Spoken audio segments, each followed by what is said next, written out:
In the midst of the darkest days of their life, It was devastating.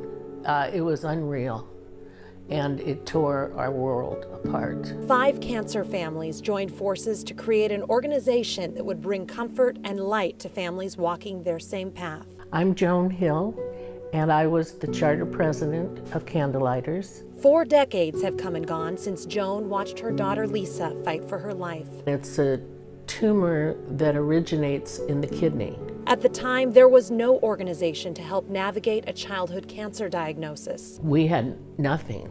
It was lonely and it was devastating, and we tried not to cry in front of her all the time, but I just kept thinking she's not going to see kindergarten, she's not going to see first grade. The Hills and 4 other cancer families at Dornbecker recognized the tremendous need for support not only for the patient, but for parents and siblings impacted by childhood cancer. We knew we weren't alone, and that maybe it would be a good idea to get organized. Forming Candlelighters was such a revolutionary idea, Lisa and Joan were featured on the front page of the newspaper.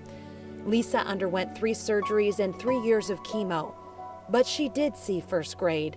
In fact, she's going to be 47 this year. This is Lisa. She has been cancer-free since about 79. Over the next few decades, Candlelighters grew, providing emotional support, activities, meals, entertainment, financial support, companionship, and bereavement services to families on this path.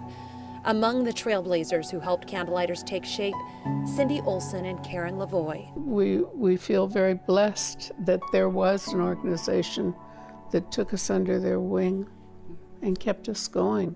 Cindy and Karen's friendship was born out of Candlelighters as their daughters underwent treatment. You become that extended family. We became sisters. Candlelighters provided the girls and their families a social network and activities to look forward to. The teen support group was hugely important to our girls and to our families because they got to go and do things with other kids who are just like them. It provided us an avenue to get the kids out, give them a focus away from the hospital room. For all that Candlelighters has given these 2, they've given back tenfold.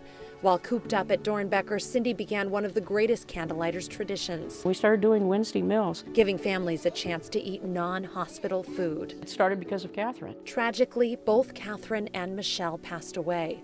Their legacies live on in the work of their mothers. Cindy and Karen have worked tirelessly with Candlelighters bereavement support, comforting other families who have lost children to cancer. And I don't want other families to walk alone. I want to be able to come up and walk beside them. Dick Hartung rides beside other families who fought cancer. Her name's on my bike and I ride with a picture of her. Dick's daughter Jill brought him into the Candlelighters family. It was in 1994, and that's when our daughter Jill, who was 5, was diagnosed with cancer. For 3 years, Dick watched Jill fight valiantly. It was just heartbreaking. Jill died at 9 years old. In the wake of her death, Dick was determined to help Candlelighters stay afloat financially. He joined the board, and in 2002, Dick started Ride for a Child. The first year, he rode alone in honor of Jill. He raised $12,000. The ride has grown exponentially in riders and donations each year.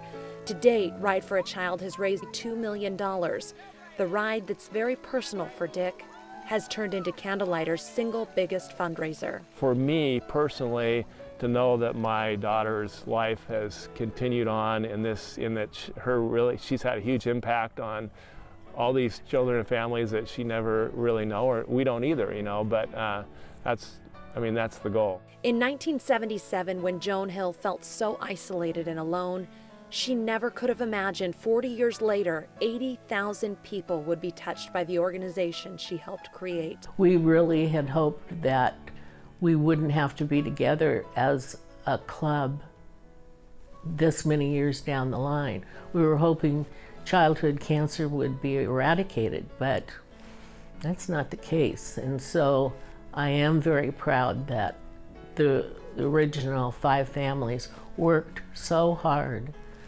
to make it a reality. So much has changed since 1977, but what remains the same is the need for this community of support. What do you have to show for how you spent your time here on Earth?